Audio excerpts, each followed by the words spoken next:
देवडोंगरी येथे ग्रामपंचायतसह जिल्हा परिषद शाळेत 26 जानेवारी प्रजासत्ताक दिन मोठ्या उत्साहात साजरा झाला. कैलासवासी नानाभाऊ बच्छाव यांच्या स्मरणार्थ विद्यार्थ्यांना कंपास पेटी वाटप केल्या. त्र्यंबकेश्वर तालुक्यातील देवडोंगरी येथे ग्रामपंचायत कार्यालयासह जिल्हा परिषद शाळेत 26 जानेवारी प्रजासत्ताक दिन मोठ्या उत्साहात साजरा करण्यात आला. सकाळी प्रथम ग्रामपंचायत कार्यालयात ग्रामस्थांच्या उपस्थितीत सरपंच शांताबाई निंबारे यांच्या हस्ते पूजा करून तिरंगा ध्वज फडकवण्यात आला.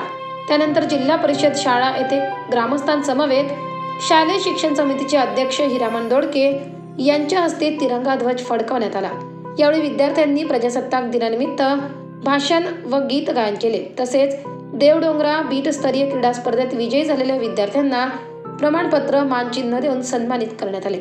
यावेळी ग्रामसेवक सतीश बच्छाव यांनी कैलासवासी बंधूंच्या स्मरणार्थ सर्व विद्यार्थ्यांना कंपास पेटी वाटप करून कैलासवासी नानासाहेब बच्छाव यांना भावपूर्ण आदरांजली वाहिली.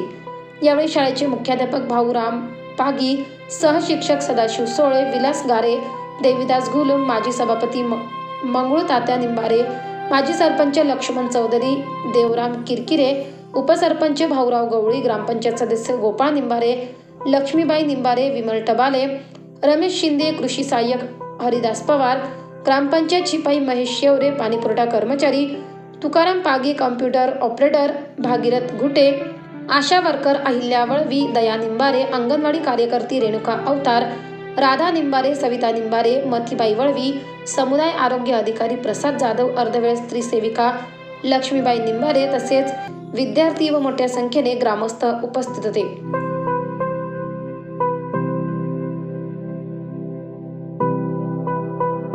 लाईव्ह महाराष्ट्र न्यूजसाठी शंकर निंबारे, त्र्यंबकेश्वर.